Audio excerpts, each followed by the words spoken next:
G County, the National Ah, Harbor graduation for American Military University. oh, nice. How was it? How are they dealing with the air quality up there like I thought they Oh, were it when I was the air quality. The sky was actually hazed over quite a bit and wow. discolored.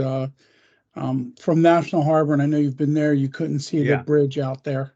Wow. It was That that is pretty tight, thick. and you certainly couldn't see George Washington. That facility, you couldn't see that tower from National Harbor at all. Yeah, I was just thinking when you can stand there and look and see Alexandria across the water on one Yeah, way and then, DC on the other side. It's very picturesque. And no matter how you feel about the area or living there or being there, you never get tired of seeing the national monuments when you drive in there. The yeah. Washington and the Lincoln, they're just always just beautiful. Yeah, It's I get chill bumps every time I drive in there still. Yeah, yeah. it never got old. And being there all those years, it never got old. Not once. It is. It Yeah. is that National Harbor is a fascinating backdrop for something like a graduation. And AMU, I think there were 3,000 graduates and 10,000 family members that attended at that facility. And it just, you're right. It's just very emotional. It's a very Yeah. great background. Yep. I agree. Not the easiest place to get from point A to point B in a No, quick period of time, but I feel Even- sorry for those PG County guys who are trying to facilitate that control that area, and they're putting residences there by the hundreds yeah. with Bless a their 2-lane road in and out. bless their heart, as they say. Bless their heart. I remember years back, Jerome, you were there at the time when the jumper that was on the GW Bridge, Hmm. and it lasted for I think the incident lasted like 12, 13 hours because there were so many jurisdictions and law enforcement agencies that had jurisdiction over the bridge. They couldn't agree as to who was in charge. And I think they've had that problem quite a few times Oh yeah. over the years. Because there's this everyone's packed into this short, small little area that sometimes there's too many chiefs and not enough Indians, kind of thing. Yeah, exactly.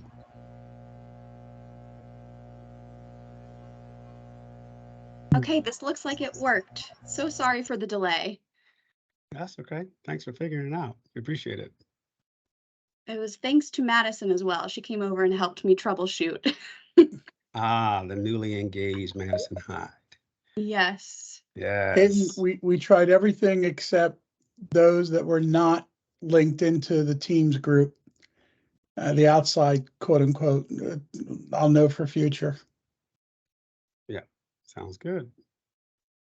All Looked right. like So you want me to go ahead and kick it off? Caitlin, how's it look for in the invitees? Says we have 37 on the call, but a good chunk of those are city folks. Oh, some more folks are coming It in. is. Maybe just give it like 2 more minutes as people pop in. And I just want to remind everyone that we are going to record this to be shared on our social media and YouTube at a later date for those that can't make it today. Sounds good.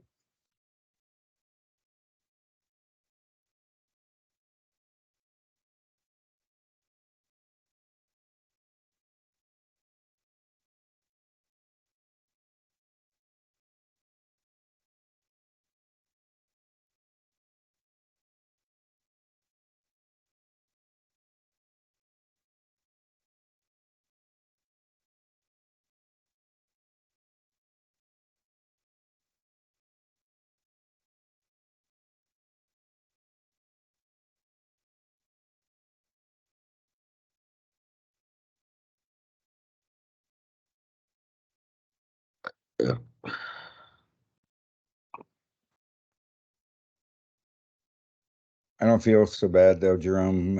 If our own governor can't get the technology to work for his announcement, then we're doing okay, I think. I would tend to agree. Yeah. And he had one of the smartest guys in the world on the phone with him. It's all about perspective, how you look at things. Exactly.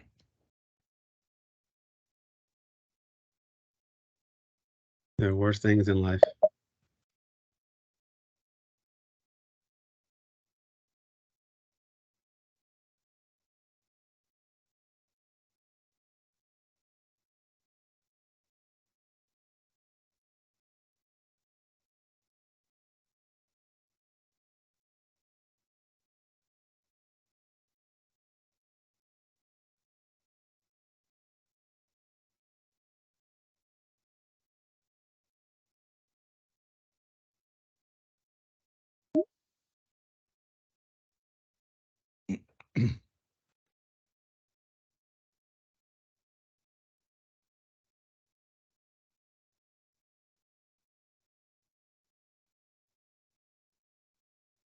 All right, I think we're good to start.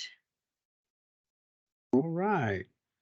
All right. Well, thank you, Ms. Griffin. We appreciate it. Thanks for everyone who has joined us today. My name is Jerome Fletcher. I'm city manager here in the city of Northport. We want to thank you for being patient with us as we transverse through some of the technological issues that we experience, but we think we have most of the audience here now. So we'll go ahead and get started and welcome you to the second virtual community resilience workshop, which is being held virtually. And this is the second one that we're hosting with the Olson Group to hear from residents on what they see as the long-term recovery needs of Northport following Hurricane Ian, the Category 5 hurricane, which had significant impact not only on us, but throughout the entire region.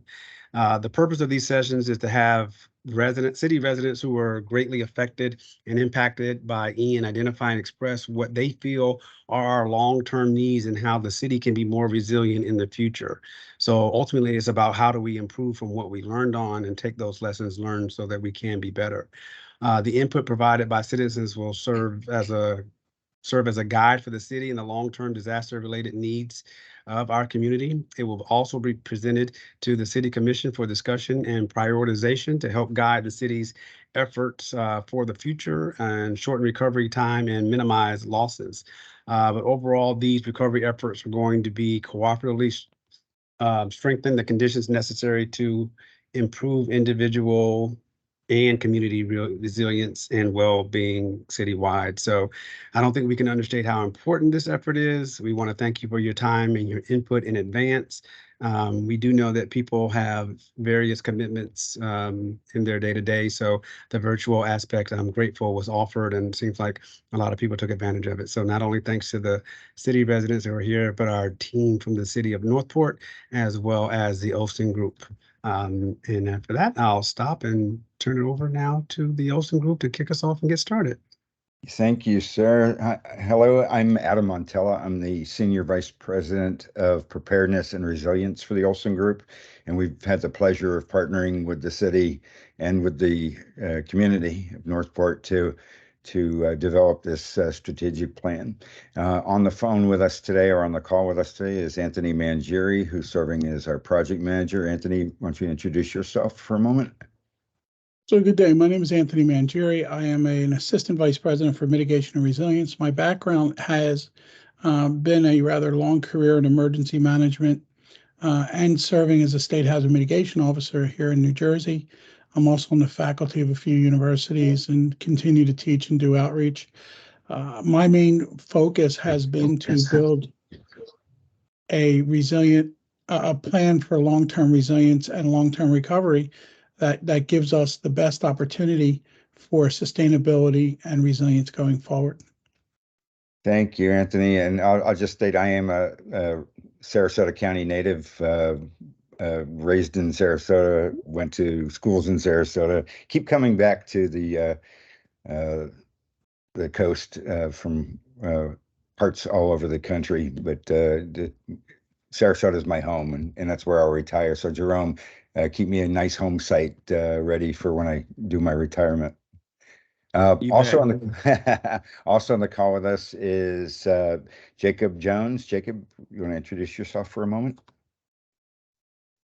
Good afternoon, everyone. My name is Jacob Jones. I'll be running the slide deck. I am an associate with the Olson Group, but been with the Olson Group going on 2 years through 1099 work and through full-time work. I have a background in emergency management and fire and EMS.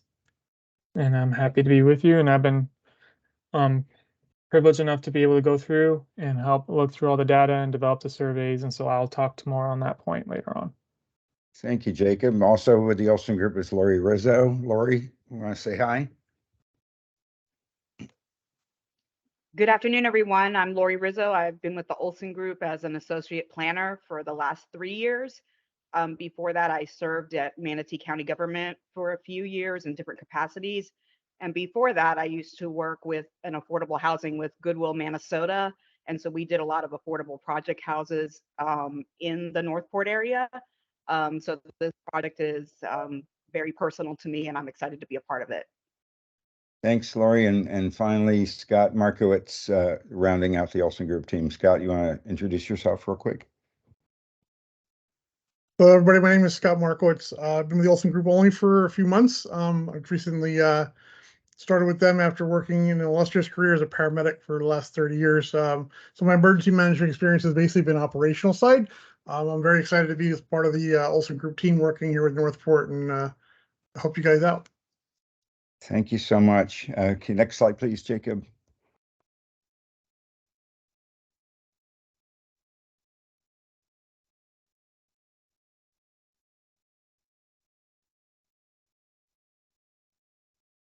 So as city manager indicated, the kind of the purpose of this meeting is to engage the Northport residents and community stakeholders, businesses, community groups in identifying and prioritizing the recovery related gaps and areas for improvement. So we have a more resilient strategy moving forward. The good news is Northport was kind of resilient to begin with. And when Anthony gets to talk a little bit about some facts and figures, you'll see that you fared a little bit better than a lot of the other parts of the state. That doesn't mean that individuals or businesses didn't experience some hurt during the storm and post-storm, but this plan will help us get back on our feet a little more quickly. Next slide, please. 1 second, Adam. If I could ask everyone who is not speaking to mute, it would be appreciated. There's a lot of people on the call, and this way we don't have cross signals as to who's speaking, because we are recording this. Thank you. Thanks, Anthony. And so for the rules of engagement, let's talk about that for a moment. When you're not speaking, put your microphone on mute. If you want to be recognized, at the top or bottom of your screen, you'll see a little hand that says raise. Raise your hand and we'll call on you and unmute yourself, or we can unmute you to engage in the conversation. And we'll talk a little bit about that more when we get into the interactive part of the presentation. So Anthony is going to now talk to you a little bit about the community profile and the vision.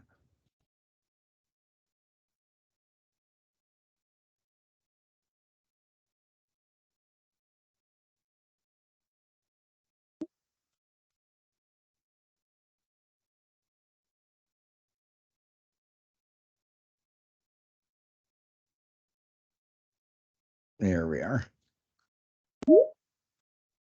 The slide deck has disappeared. Is my slide deck showing?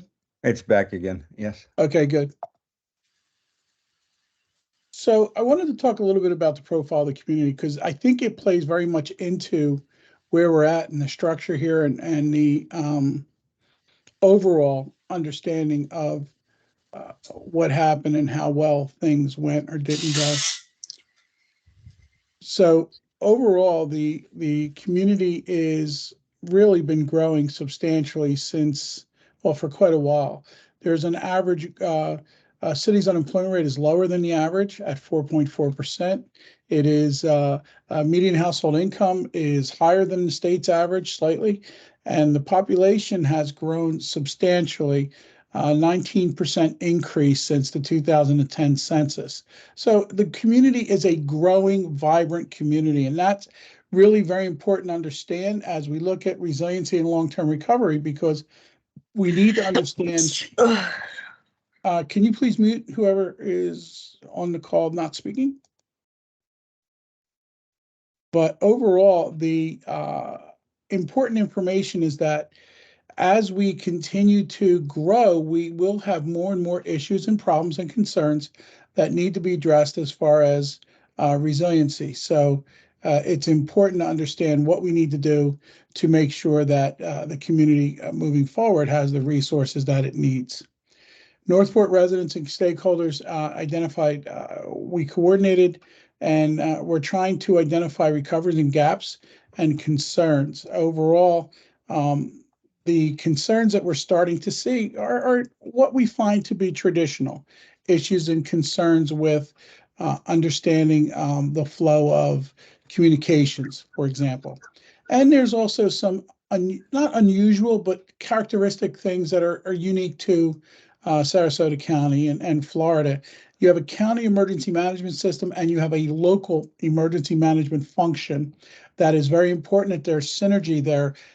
For example, getting information out, keeping the public informed, working in the allocation of resources, and whose roles really go to that state or local level. I just saw that. We've done some mapping, for example, of areas of potential loss. And obviously, the closer we get to the coast, you would think the loss is more severe. But in reality, has to do more with where dynamic wind flows hit. So we're looking at some of that. And you can see that Northport is in an area of relatively moderate repetitive annual losses from severe weather. And so we look at that and we're trying to mitigate. That's what we're trying to reduce. And we look at things like maps and graphs of the city and the surrounding areas to see, well, where are these tracks? Where are these storms really going on a regular basis? And it's not just the track of the storm, but you have to remember dynamics of the storm, characteristics of the storm. For example, that north east corner of the storm has high winds and high impact. And we look at some of these things and water being drawn and pushed up into the canals in the areas. So these are things that we're looking at. And here's an example of the mapping that we look at that tells us where hurricanes have gone and what it gives us an idea what the potential impacts are. Mind you, this is very important to realize. This Hurricane Ian was a Category 5 with sustained winds over 160 miles an hour, impacting the entire area of Sarasota County and your area in Northport. And that's something that is significant. It is the highest of the categories of hurricanes. And so weather has to be or that impact has to be a factor in how we look at the benefit of response and recovery. We know that there were some areas of heavy damage and areas where roadways were somewhat impassable or limitedly passable. And so we looked at things like where fire police and critical facilities are located so that we could look at trends and patterns and activities that might be impeded if those agencies are in harm's way. In this case, we looked, for example, at flood inundation, and really those facilities are not necessarily in flood-bound areas. However, there is wind area that you really couldn't escape in Northport, so we have to build resilient structures to wind load. Areas of flood hazard we looked at, as I said, there are some areas and lagoons and channels, I believe you have, and these areas compared to some of the police and government buildings and infrastructure that provides emergency services were looked at.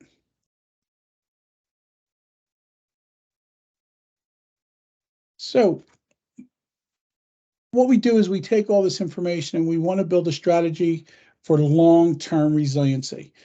That means making sure not that these storms won't happen, and we can certainly mitigate them, but we can't tell Mother Nature we don't want hurricanes here. Mother Nature is going to send the type of weather and impact that is traditional to the area.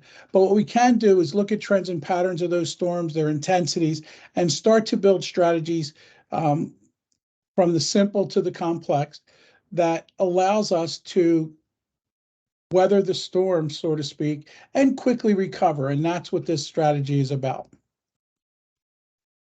Adam?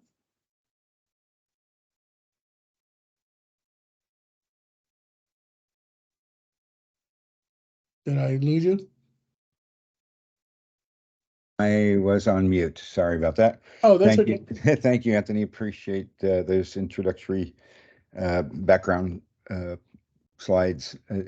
Just to piggyback on what Anthony said, we're learning, in the past, everyone thought that, the kind of the Sarasota to Tampa area was safe from hurricanes. There's some magical buffer that kept us offshore, the storms offshore. Like,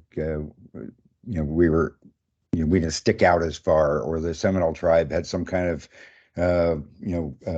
pact with their gods to prevent the storms from coming. We know that they do come now, and it's not just those lines that you saw in the slide. That's the center of the storm. These storms are hundreds of miles wide, so that path and that cone of uncertainty is really important, especially when we live along the coast. 2/3 of Florida's population lives within 5 miles of the coast. So, the majority of our population is there. And it's not just the storm surge with the hurricanes, it's that inland flooding. And as you saw from the map, Northport has just about as many canals as Cape Coral has. There's a lot of tributaries, a lot of canals, a lot of inlets for that water to go and push up. So when we're looking at resilient strategies and recovery strategies in the future, we look at everything from building codes to having green space and proper drainage and those sorts of things, in addition to having robust public safety and emergency management organizations to support us. And the reason I say that is to support us. There's relatively few uh, public safety and emergency management personnel compared to our populations. So we can't take care of everybody when the storm happens. So the preparedness begins with us as individuals. We need to have disaster plans, a family disaster plan, disaster supplies kits, and the like, so that we can help our neighbors, and then we can help our community to recover more quickly. Next slide, please.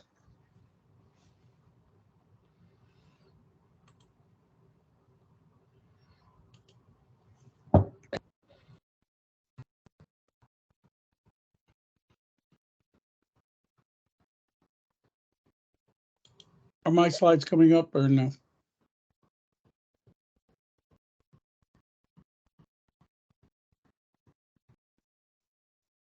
Adam, you muted? Sorry about that. Can you hear me now? Yes. Are my slides coming up for you, sir? They are, but you've got a pop-up in the way. Let me just, I'll present from my end. I think Okay, I'll come off. all right, appreciate that.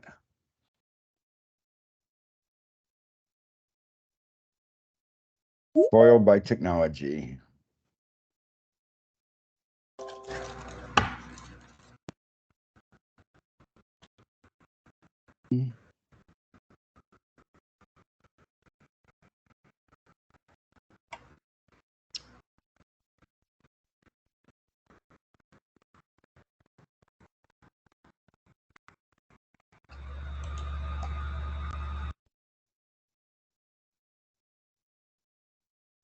I'm having a little trouble with the technology here. Bear with me.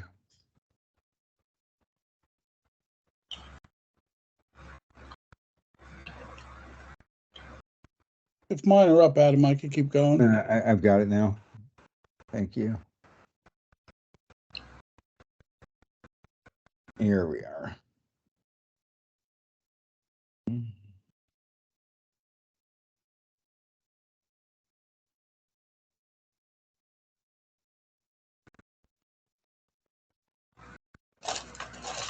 Okay, perfect.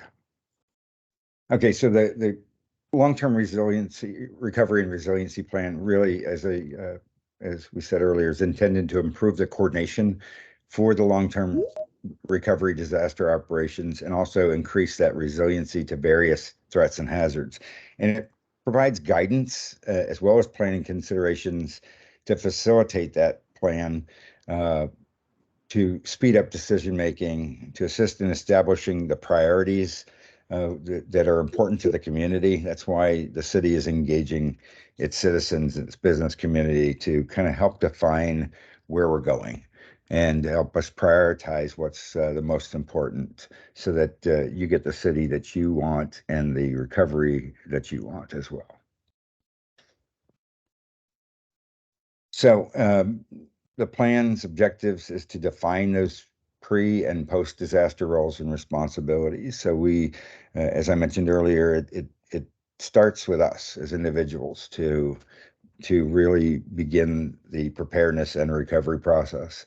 So we need to know what is our responsibility as well as the cities and the counties, for that matter, the state and FEMA, who's responsible for what. But the bottom line is the city and its citizens are the closest together, and that's where the rubber meets the road. So that's why this plan is so important as to how we're going to recover. The plan also identifies those key considerations by recovery phase. We look at recovery kind of in three phases. There's a short-term recovery strategies, kind of a midterm recovery strategies, and then long-term, which is a little more involved and can go on for years. So the strategy that we're looking at developing has a multi-year factors to it, and the purpose of these meetings and the council's engagement is to prioritize those. It also promotes coordination and planning and information sharing. That's the, in any disaster, information sharing is key to knowing, what to do when there is an emergency and what to do after the emergency, and kind of jump starting that recovery process. It answers these questions. So what are the city's recovery and resiliency needs? What are the city's recovery and resilience priorities? And how will we achieve those long-term goals through meeting certain objectives?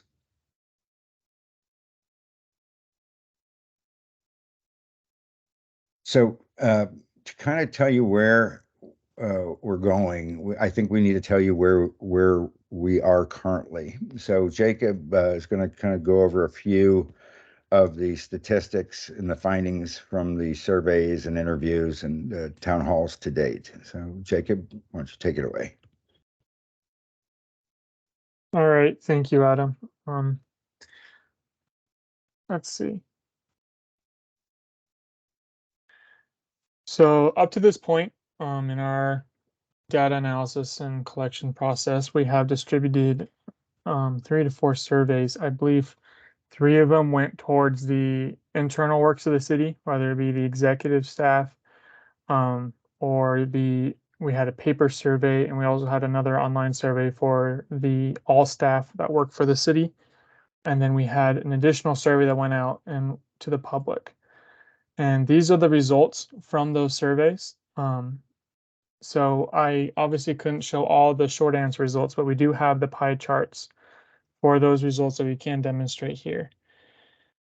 It says, first off, the first question is, if asked the survey participants if they were aware of any area of the city that had not received recovery services or that are underserved to date. 94% of our respondents, both publicly and within the city, answered no. Only 6% answered that they were aware of some underserved locations within the city.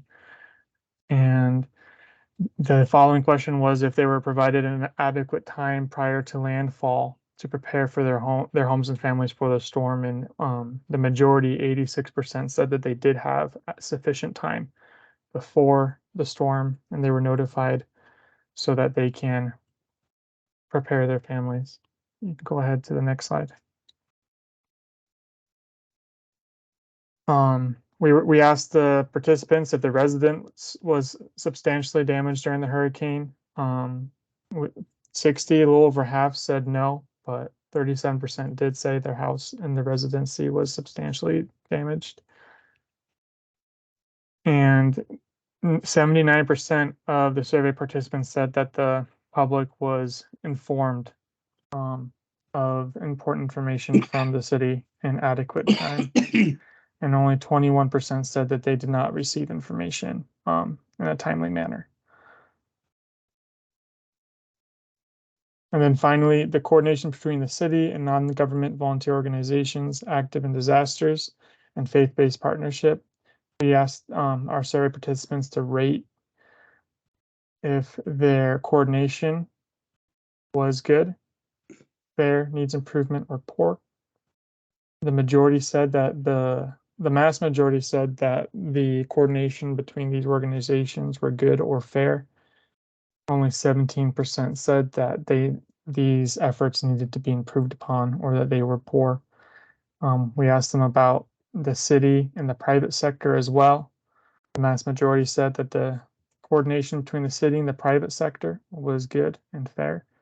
And only 16% said that this coordination needed improvement or was otherwise poor.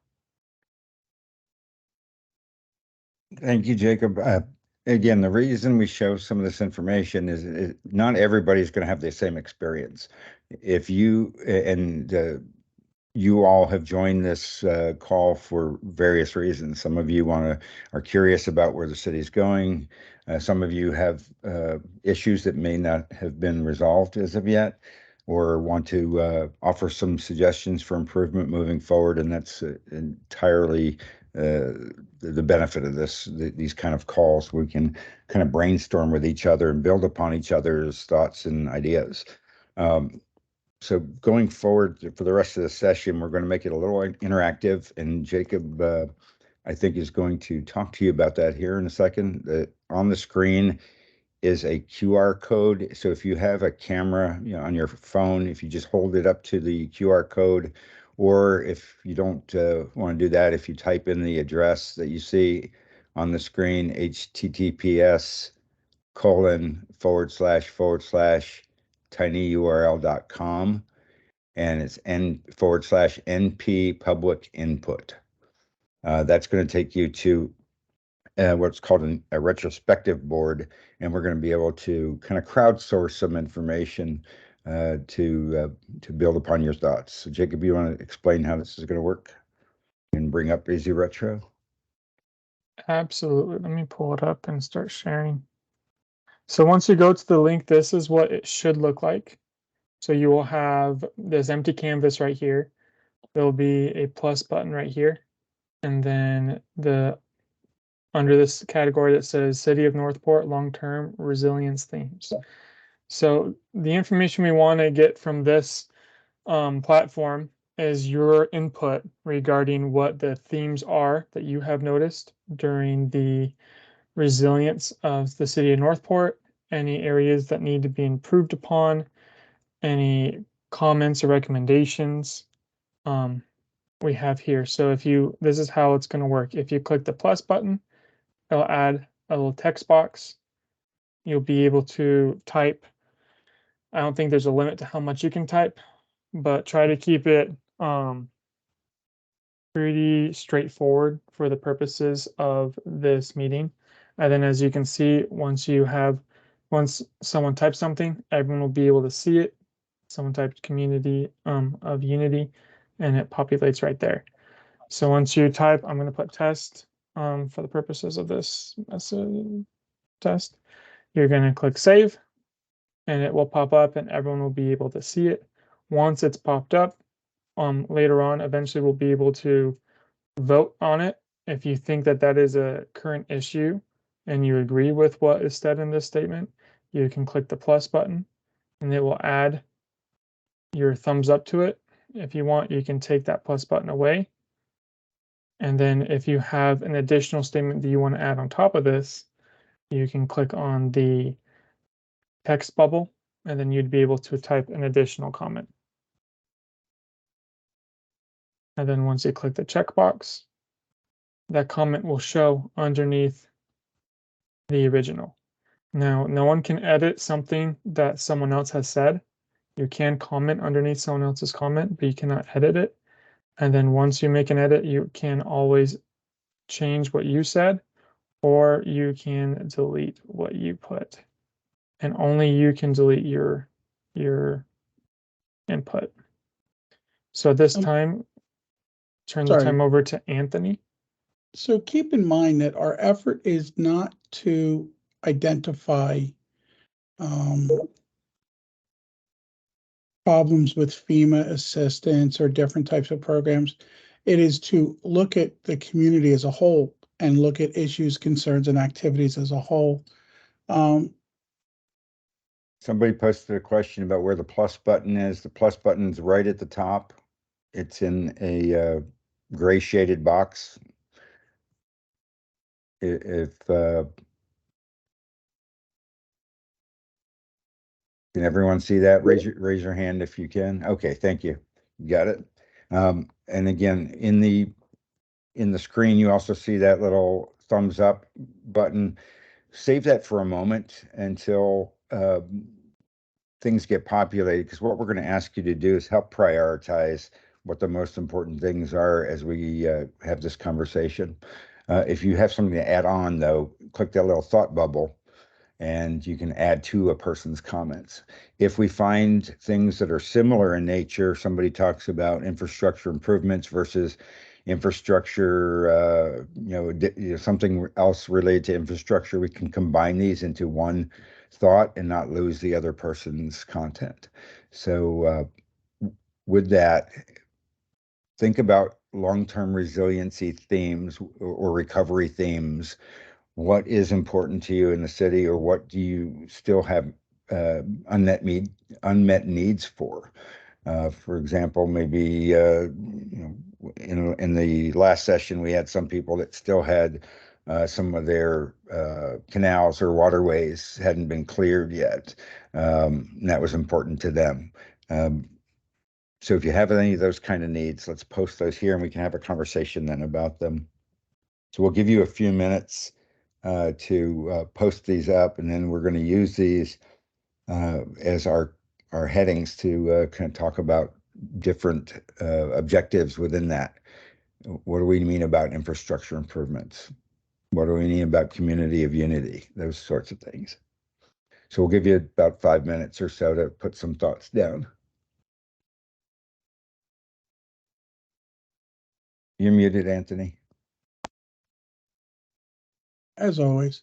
Conchetta, ma'am, you have your hand up. If there's a question that you have, go ahead and type it into the chat and we'll address it. If it's relating to what we're doing with the input with Easy Retro, go ahead and put it in there if it's a concern. But right now we're looking at long-term resilience themes, overarching issues, concerns.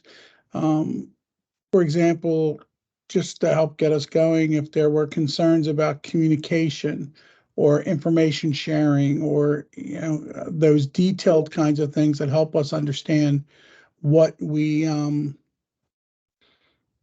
can do to promote growth and capability to effectively respond and recover.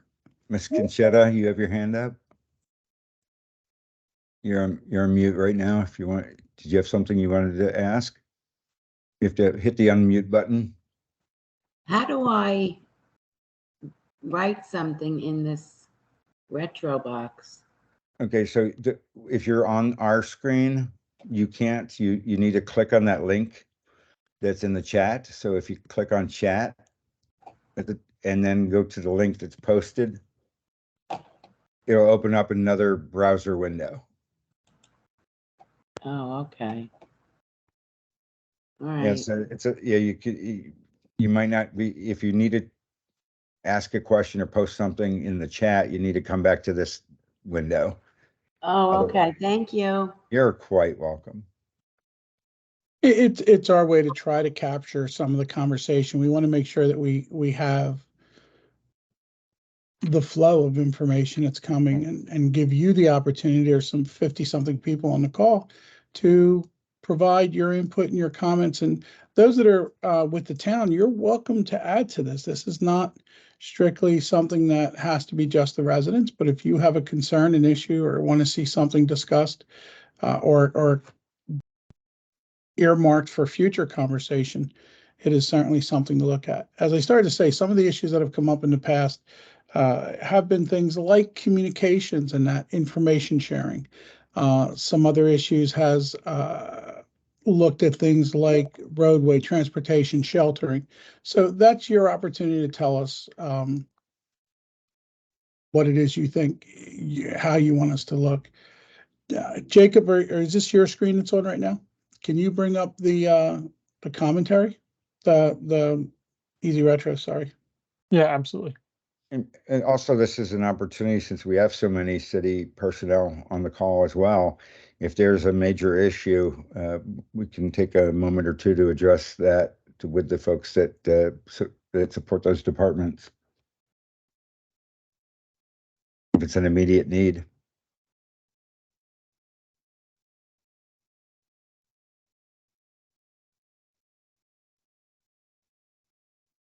In case it wasn't clear, by the way, this, I believe, Jacob, correct me if I'm wrong, but these are anonymous, right? They're not tagged back to an individual attendee. That is correct. And as you can see, the list is starting to get a little long. We can we'll go through it here in just a few minutes once everyone's had an opportunity to put their comments in.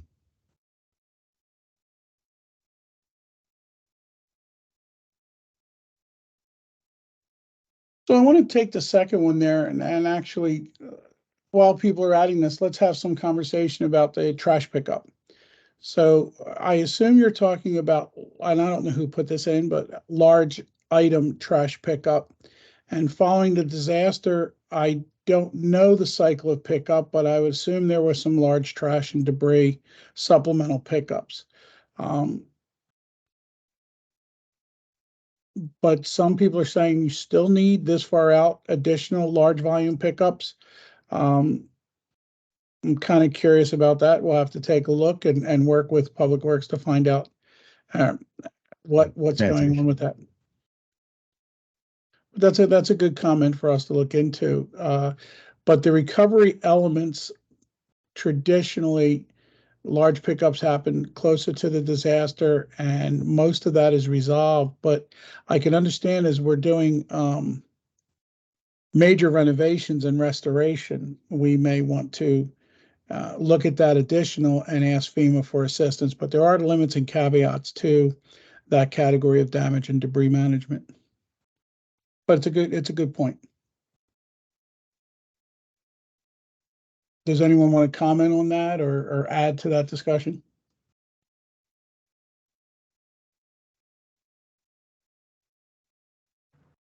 I would like to comment. Certainly. In response to the person about the trash, that person's correct, because a lot of people are still not settled with their insurance company. My area in particular, people still are cleaning out stuff. It's like, you know, even though the hurricane happened 8 or 9 months ago, myself, I have mold in my home. I'm still waiting to be dealt with that. I mean, they put a trailer on my property. Anyway, I don't want to get off the beaten path. But No, that's quite all right, Conchetta. I appreciate that, Conchetta, and so there's a couple things. I guess I want to ask, and I'm just curious, it's something for us to look into, it maybe is a better way to put it, but traditionally, when you have an insurance claim and there's debris that the insurance is managing, that is usually a covered item under the insurance claim versus the community having to pick that up as a whole. I can understand the initial cleanup to get stabilized, but as we're doing repairs and restoration, ripping out walls as such, flooring and that traditionally is something that's done by dumpster and is actually covered by the insurance. And if anybody on the town understands it, traditionally, and I formerly was a town manager for quite a few years, traditionally, when you have a permit for rebuilding and restoration, you can't put that debris into general trash anyway. Correct. But I'm talking about like on down the street from me. They got all their cabinets torn out, mattresses, desks. And it's all out on the street? Yeah, right on Chesbrough. Okay. Yeah, off Chesbrough. And So many places, not just here, even where I'm just driving. And the other thing is, what about the street signs and all? They're like, I don't know. I know it takes a long time, but we're missing Yeah, a so- lot of street signs. Okay, so we have to also remember that some streets are owned and operated by the city, some are maintained, some are maintained by the county, and others are maintained by the state. Oh, I didn't know that. Okay. Right, so it depends on, but to help us identify those, if you want to put that in the chat, if you're missing a sign on your roadway, go ahead and put something in the chat, or you can email us after the workshop. We'll have a survey that we'll provide the link for, and you can put that information in there as well. But since we do have some folks from the city on board, are you aware of those large debris piles that are still there? And how can we coordinate that or assist? Maybe are you underinsured or not insured, and that's why your insurance company hasn't cleaned it up? We kind of need to know a little bit more on what the issue is. Well, see, I wouldn't know the answer to that because it's people on the street. Right. Can you guys hear me? Yes. Okay. This is Chuck Speaks, Public Works Director. Just to touch on some of those, you're correct in saying that after that initial push, which we did for about 4 months of picking up large debris, after that initial push, you know, FEMA kind of pushes back that your insurance company should be paying for the removal of that debris that you bring out after that point. So after we do that initial push, then it's on the property owner. Now, as part of that, you get 2 free bulk pickups per year. Each property gets that. So those are an option to have, that bulk picked up, as well as we will come out and we will bill for pickups for residents when they call. We come out, we give an estimate, and then we will remove that those, whatever that debris may be, for a cost. So those are kind of the options that are out there right now. And if I could, and if you have one that's there and it's there for any amount of time, it may be already scheduled to be picked up. But if it's there for any amount of time, you can give us a call at Public Works, and then we'll go out there and reach out to that resident and ask them what the plan is and try to figure out what we need to do to get that out of there. The other thing with the street signs, we are working pretty much every day putting street signs up, but we lost thousands of street signs during the storm. And we're not the only ones that lost that. So just for us to get street signs, we're looking, it takes us months to get an order of the signs in. So as quickly as we get those in, we'll be putting those up. So you'll see that happening. Thank you. Yes, ma'am. Good information. Let's talk a little bit about anyone else have anything to say about that in particular issue? Yes, please go ahead. I'm actually the person who put the comment in about the pickup trash. It's not, the insurance company isn't handling that for a lot of things because they hadn't approved that part of the claim yet. So I spent my own money to get the repair done.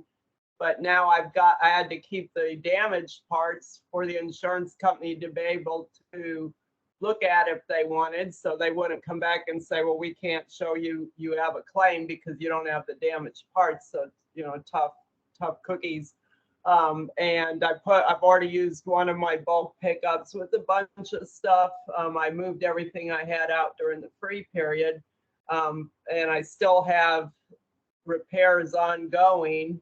I have sliding doors and tracks and branches and everything behind my fence. And I'm saving it all for my last free bulk pickup. But, my neighbor got upset because I had 6 black bags out there for a while from when the ceilings were fixed, and the things that the repairman put out there.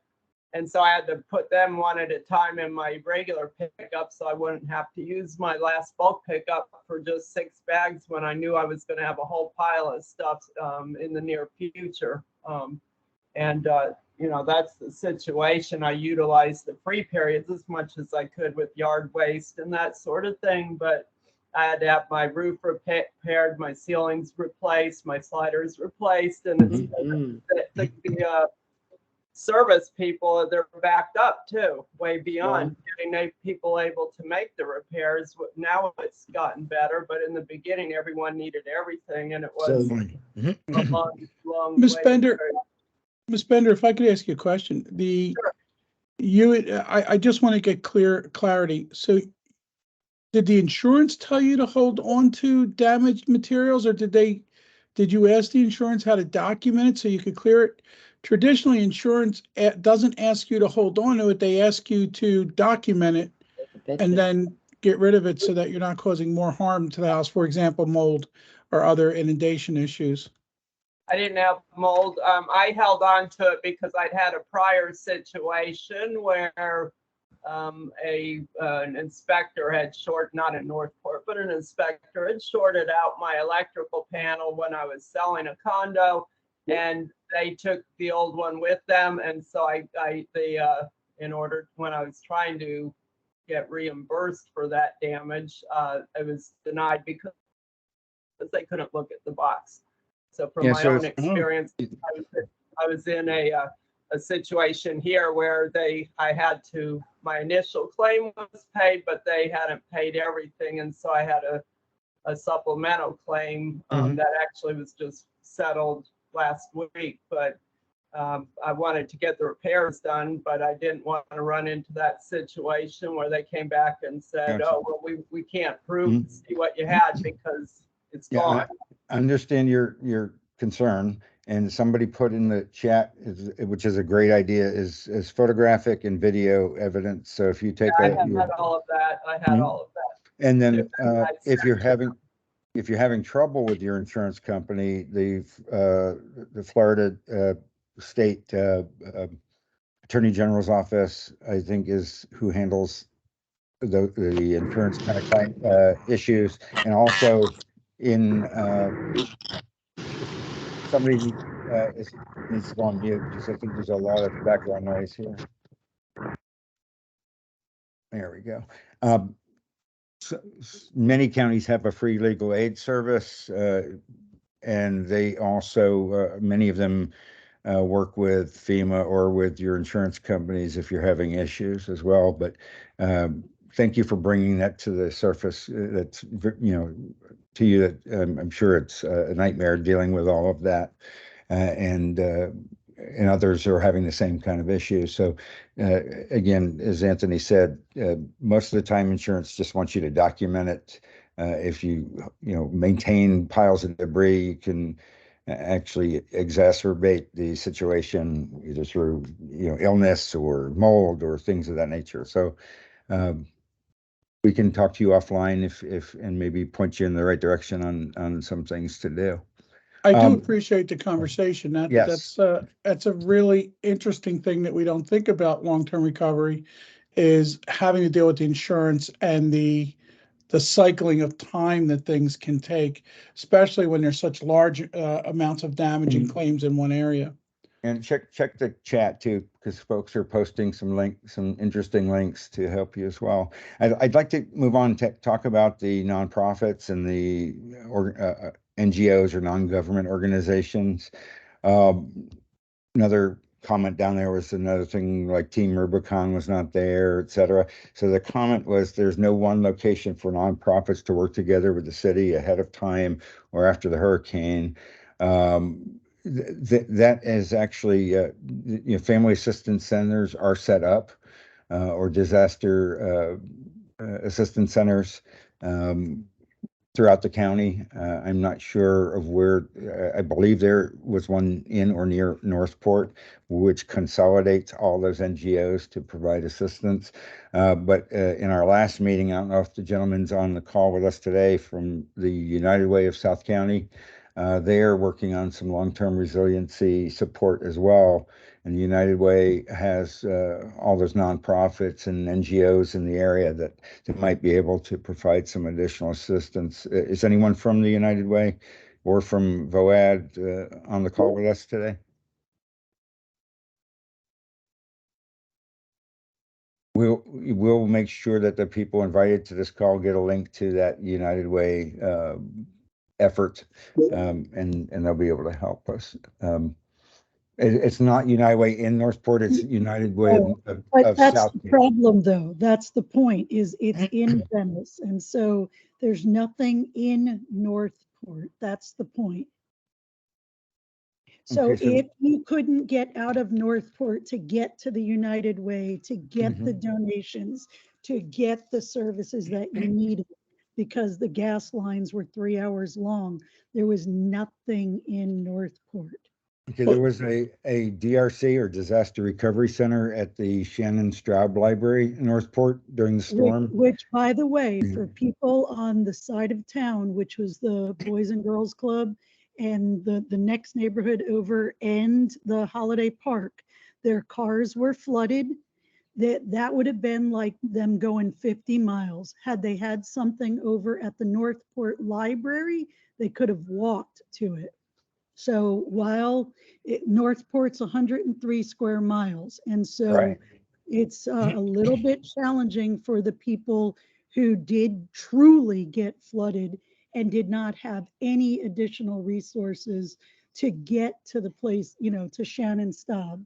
So In maybe fact, Price Boulevard was a mess. Mhm. You couldn't Yeah. navigate it. So Excellent point. The storm caused some roads to be impassable, and damage to vehicles and so on and so forth.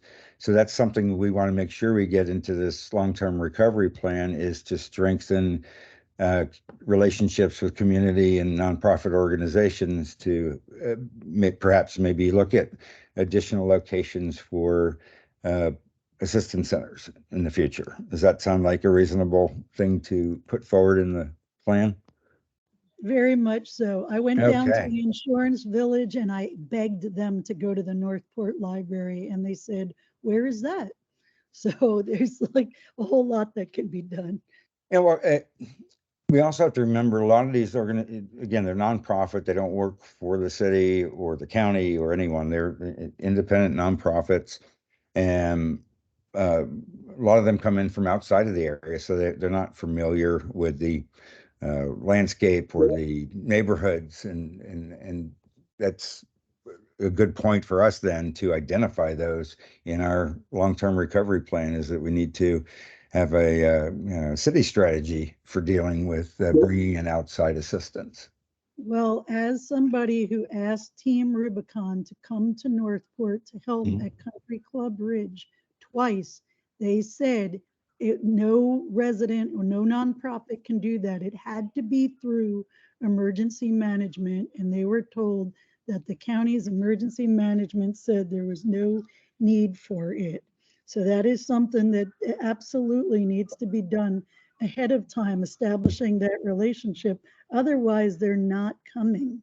Yeah, well, in Florida, the county is the focal point for emergency management, and part of what the strategy we'll look at as well is better coordination or communication and coordination with Sarasota County Emergency Management. Somebody asked what Team Rubicon is. Team Rubicon is a nonprofit organization made up predominantly of retired military personnel, medically disabled military personnel, and other community partners.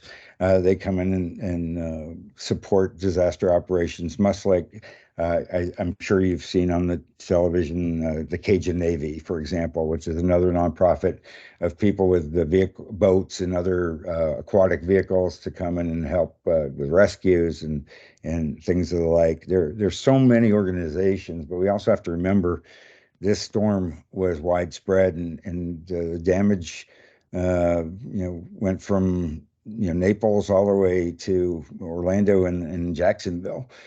So a lot of the organizations were spread thin as well.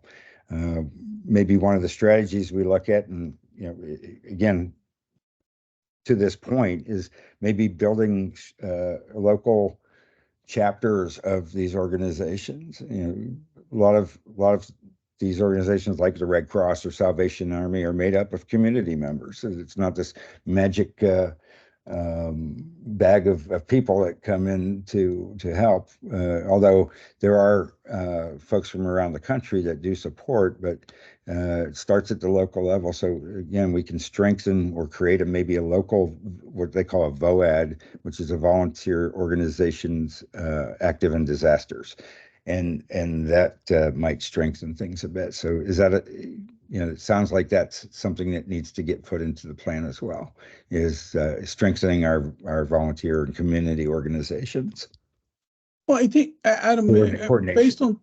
based on some of the previous discussion, I think that's a really valid point, that a lot of conversation has gone around the issue that there seems to be, the county is responsible for emergency management, but the municipality seems to have strong need to be an advocate for the locals and for their residents, and help the county understand what the needs are. I don't know.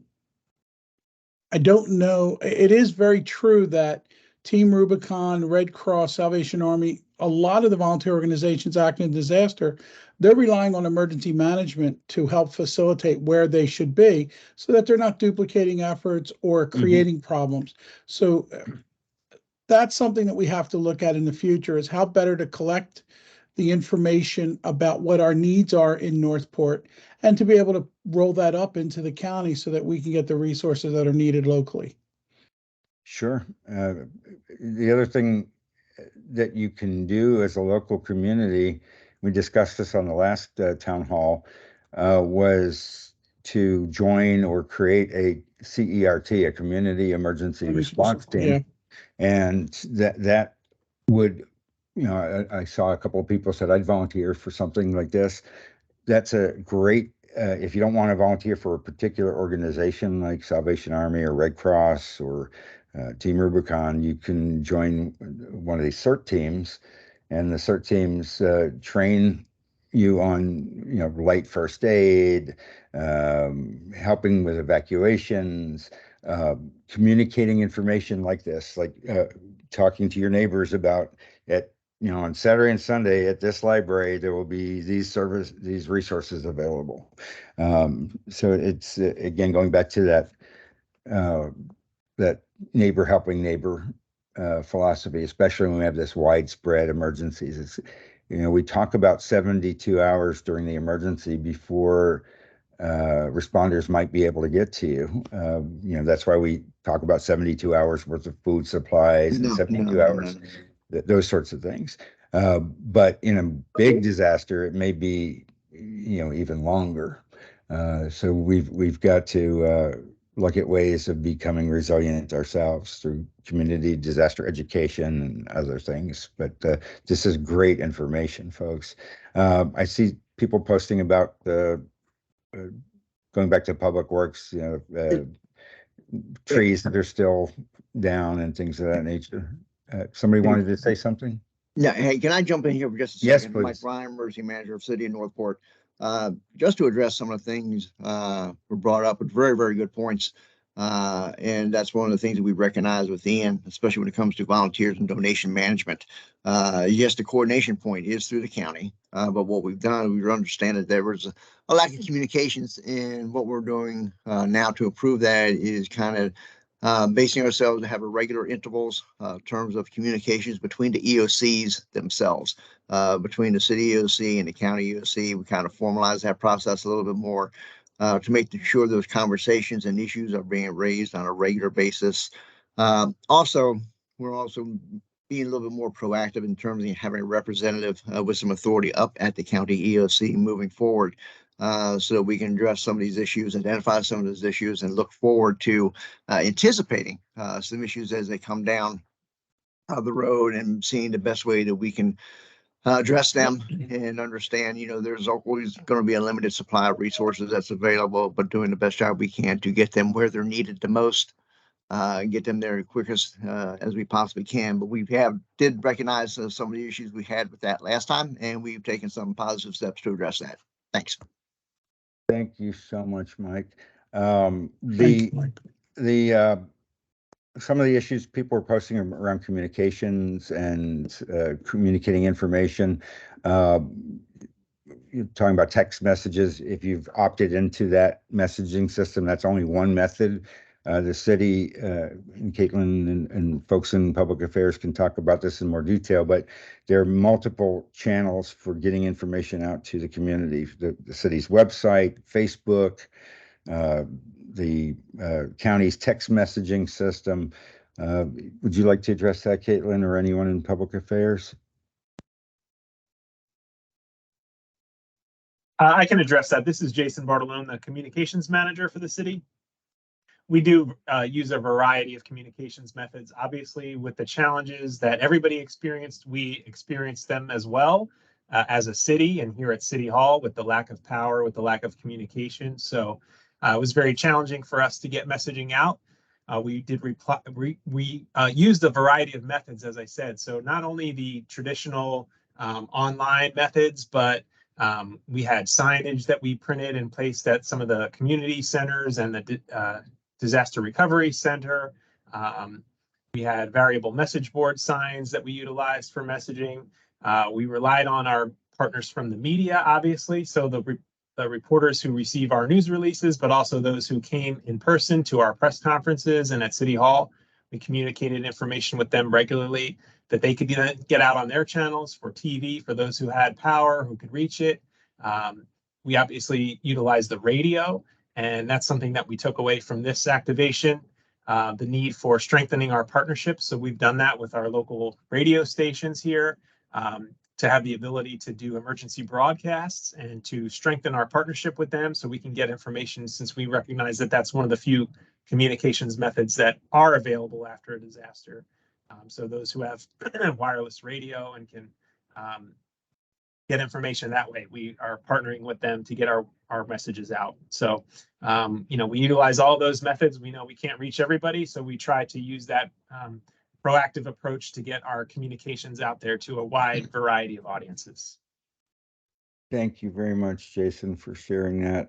Again, also those community organizations like CERT teams and other NGOs, Postal Service, everyone kind of chips in during the disaster, post-disaster, to get those messages out. It's not always easy. Even South Florida and Lee County and Collier County were they were devastated down there. Even hospital workers couldn't get information because there was no power to power the radios. So it takes a couple of days. Texting, believe it or not, is a really good message, and the county, I believe, does have an alerting system that you can text responses back to. When you can't speak on a cell phone or can't get a signal, or the lines or circuits are busy, you can generally get a text message out, even if it's to somebody outside of the area, to get a message to a family member or loved one that way as well. People are posting about cell towers and the towers now working. There's some other things about transportation here. Can somebody elaborate on the lack of transportation in the Tropicare area? Somebody put that in there.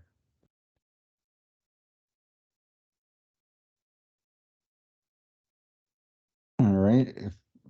How about the next one? What about the temporary housing? Are there folks that are still in need of temporary housing?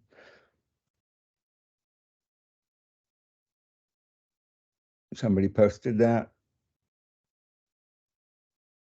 Do we have the ability to scroll that upward so we can see the lower half? Yeah, Jacob, can you Thank you. scroll down? Thank you. If you're logged in yourself, you can scroll up and down as well, but not in the chat window. So there's a couple of things about long-term or short-term housing and transportation in the Tropicare area.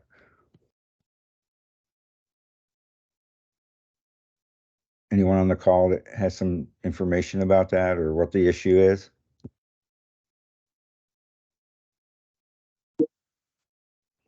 The only thing I could probably say is that on demand for Mhm. Sarasota County does not go to Tropicare. It does not recognize Northport Estates as a deliverable service area. So I'm assuming that that could have been a problem for anybody who was trying to get out days later after the flooding receded, and they no longer had a vehicle because they flooded. Understand. Okay. Does anyone from the city know if that has been addressed or if that's something that we need to put in our strategy to have better coordinate for SCAT and Sarasota County Area Transit to assist?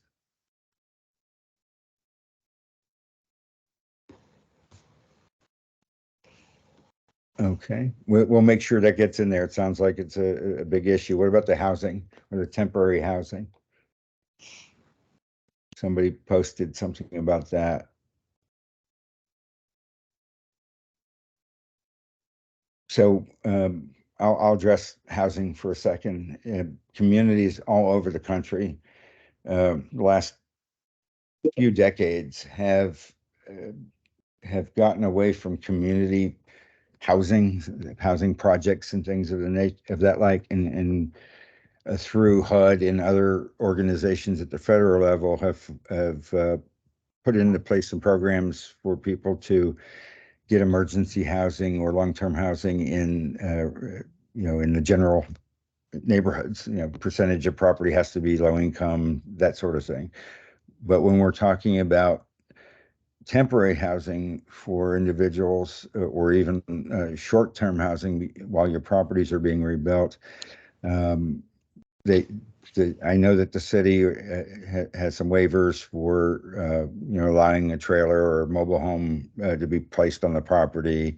There's also in some cases hotels, but there's compared to the amount of people that were affected, the housing stock and the hotel stock doesn't match up.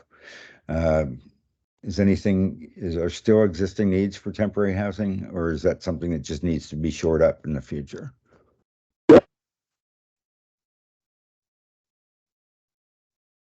Somebody posted about why it takes so long to get permits approved. Public, or do we have anyone from building and zoning or one of those departments on the line that can address those issues?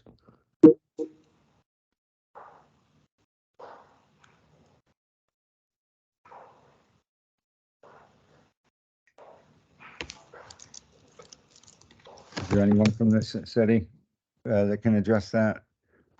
The permitting process? Okay, we'll take that as a takeaway to address. Ms. Burrow, I'm sorry, you have a question? That was really my question, is that, we've had a request for a building permit in for more than 5 weeks for a roof, and we're not even given any estimate of when it will be approved. And, it seems to me that getting the repairs done from the storm damage should be a priority. And here in 8 months plus after the storm, I don't understand why there's still such a lag time for that. It would seem that would be a solvable problem. Yeah, so correct me if I'm wrong, but the county issues those permits, right? Not the city? No, the city. This is with the city of Northport. Can anyone on the line from the city address that? Hey, Adam, this is Caitlin. I believe our development services director had to leave the call, Okay. but the city does issue those permits. Okay, thank you, Caitlin. Mrs. Burrow, thank you. We will make sure that that message gets to the department head and they give you a call back. I would appreciate that very much. Thank you. You're welcome. Bye. Thank you. somebody talked about losing medical supplies, insulin, et cetera, glucose monitors and things of that nature. That is, okay, when we have a hurricane or a major disaster, we have several different federal programs that come into play. One's the PA program, which is public assistance. That is where they repair community, city and county facilities. There's also individual assistance, IA. So if you haven't applied for individual assistance, I don't know what if they're still taking applications, but that's a place for you to get some assistance on those kinds of needs. And also the Red Cross has a emergency assistance to families program that also helps with medical supplies and that sort of thing. But we need to, again, that goes back to those VOAD pieces in our strategic plan. We need to make sure that we strengthen those. And I think some of this will take care of itself. Do you, the person who posted that, are you still having issues with your medical supplies, or is it kind of resolved now that we're out of the emergency?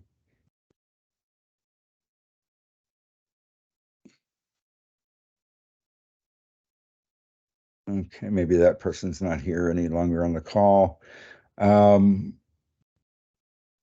Let's see, mosquito control. An issue with standing water, is that still a problem, or is the county? I do know the county does handle that, correct, Caitlin? That's not a city program.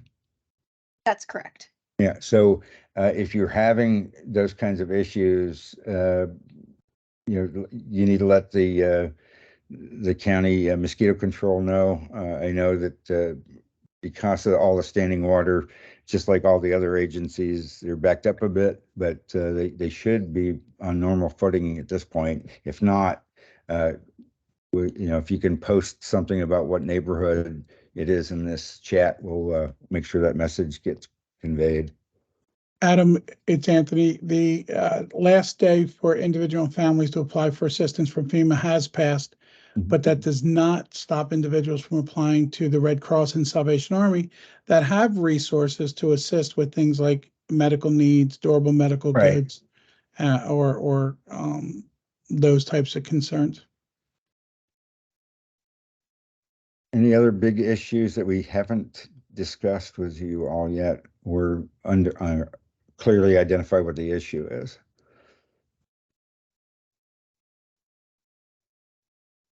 All right, what I'd like you to do is take the next few minutes. This has been fantastic conversation, though, by the way.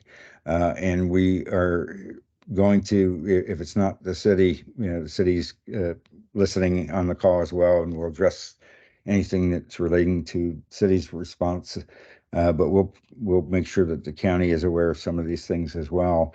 And there are a few things here that are great long-term recovery strategy issues and you've offered some suggestions on how to overcome them that'll become part of our strategy document. In the remaining few minutes, what I'd like to do is have you read through what's been posted. If you go to look at the link instead of our video call, and add anything to this list, or take an opportunity to vote for maybe your top 5 issues using that thumbs up. Look through the list, vote on the top 5 that are the most important to you, and we'll be able to kind of prioritize those issues as they go into our recommendations to the city council. And then before everyone signs off, Jacob's going to post another link on the slides. We'll also put it in the chat. It'll be a post workshop survey. This is your opportunity for the next week or so. In this, also this Easy Retro board will stay up as well for another week. But the survey is another opportunity for you to give us information. The surveys will come to us. They're anonymous if you want to remain anonymous, and we aggregate that information to be able to help with the strategic plan. Anthony, do you have anything else to add to that? No, I appreciate the conversation, everyone. This is an opportunity for us to be ready, not so much to effectively recover from this event, which we're getting there, but also to make strides to be ready to recover should something happen again. Unfortunately, we do live in areas that are vulnerable to natural hazards, so we have to be vigilant and build resource and capability. A lot of what I'm hearing centers around not so much who, but how do we access assistance? And that's an interesting thing that has not come up previously that I think is worth exploring a little bit with the departments of the town and the county. Um, I appreciate everyone's input and I appreciate the conversations today. Thank you.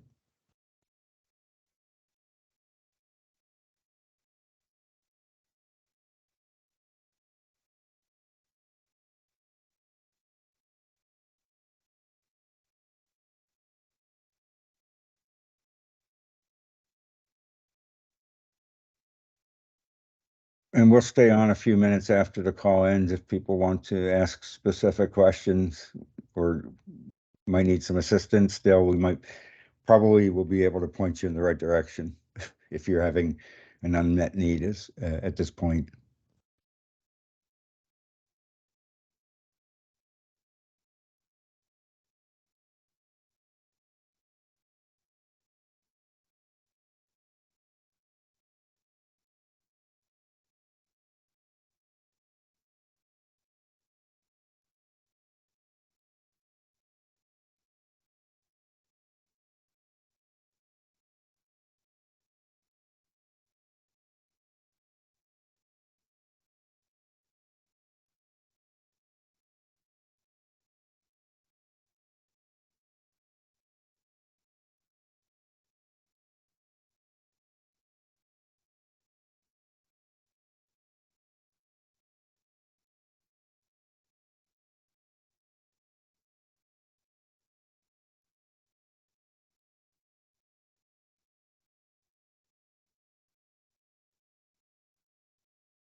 Before everyone gets off the call, before a good number of you indicated that infrastructure improvements was important to you, would anyone care to elaborate on what specifically in infrastructure improvements are you looking at? Is it roads, drainage, wastewater?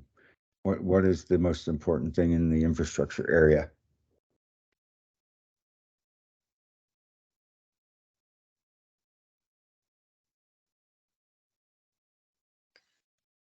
If I may.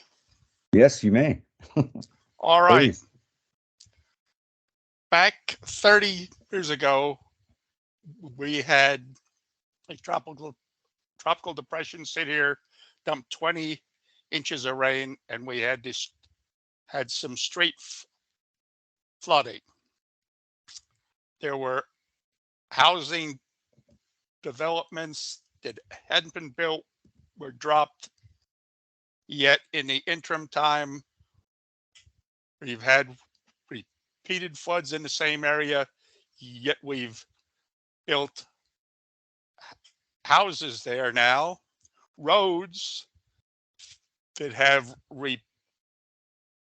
repeatedly flooded, like Sumter. They have reworked that up where the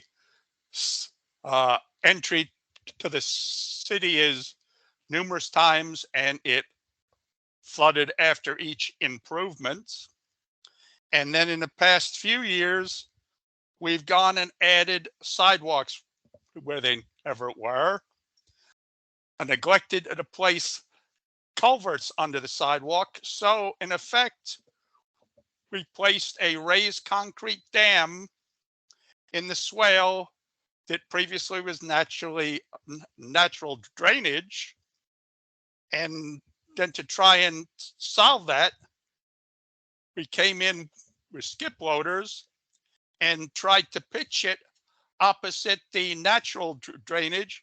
So of course now it's increased the number of flooded intersections. So we need to stop and think.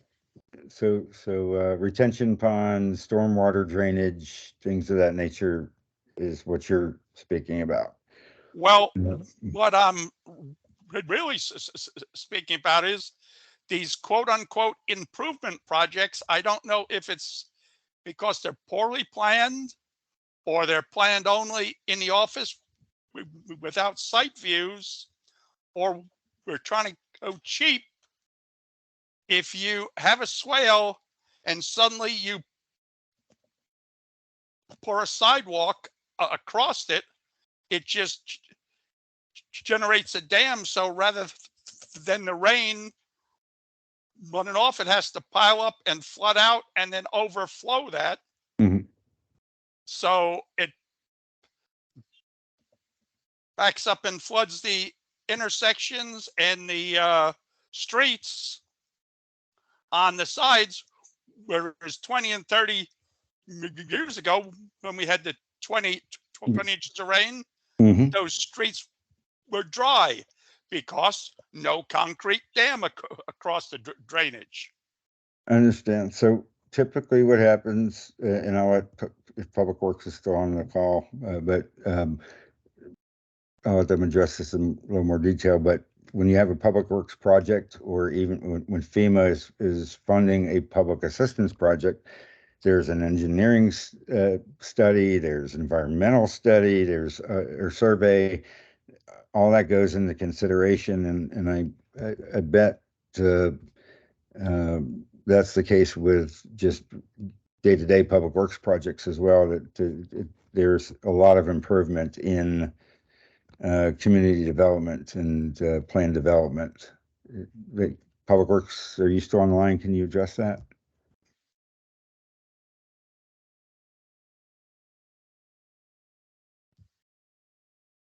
If they're not, No, I'm here. Sorry, I had trouble unmuting. oh, that's okay. Thank you. It would be difficult to address that because from 20 to 30 years ago, there's so many variations, Right. And variables that have come into play that, I mean, I can assure you that every project we do is an engineered project, and it's approved by the state agencies that need to approve that. We have an approved drainage system in the city that we have to maintain. So anything that we do, any adjustments to that system, all have to be approved. So I think that there are a lot of things that play a role in the changes over the last 20 to 30 years, and development is one. Also, I would have to say that the frequency and the intensity of storms, whether we want to, there are sides of the fence on that one, but in what I've seen the last decade or so, they have gotten more frequent and worse overall than what they have been in the past. Yeah, you folks who just got here, I've been here since 81. So I've seen the storms.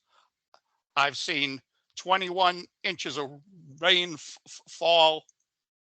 And not until we started throwing up these sidewalk dams without culverts under them, do the swales flood now and overrun streets that never had puddles on them before.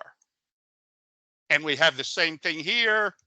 They have it in Port Charlotte, where my folks have property, because they came in and could see every driveway down the street had swales underneath the driveway. Except when they threw in these sidewalks, no culvert under it, so it just backs up all that water there, causes it to flood the streets and the intersections, because it's got no place to flow now until it overtops that's sidewalk. Well, I would like to know some of those locations, just because that's the project that's not obviously done to the engineering specifications. Because any sidewalk we put in, typically the swale will either be behind or in front of the sidewalk, and anywhere there's a crosswalk, there'll be a pipe that goes under that sidewalk. So we would be happy to look at any locations that you Biscayne know. and Goings.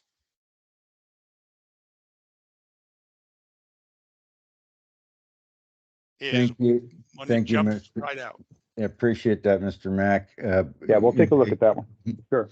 Again, there's a lot of factors, including downstream, with the county, other cities, if there's stormwater backups, pumps fail, for the stormwater as well. That could cause some of those problems. But when you're talking about 22 inches of rain in an hour, 2 hours, it's, or an inch an hour, that's a lot of water. Even the best systems aren't always designed to accommodate that much water.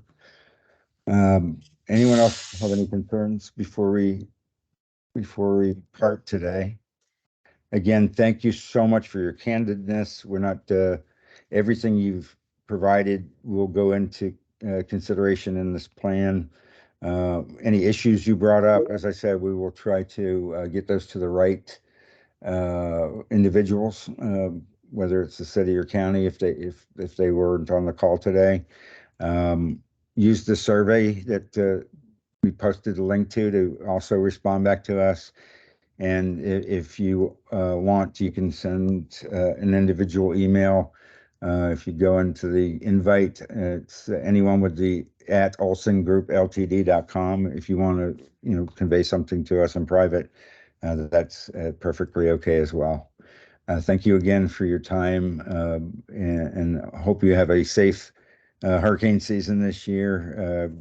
A lot of improvements have been done already since last year, so hopefully we won't have to face another one for a long time.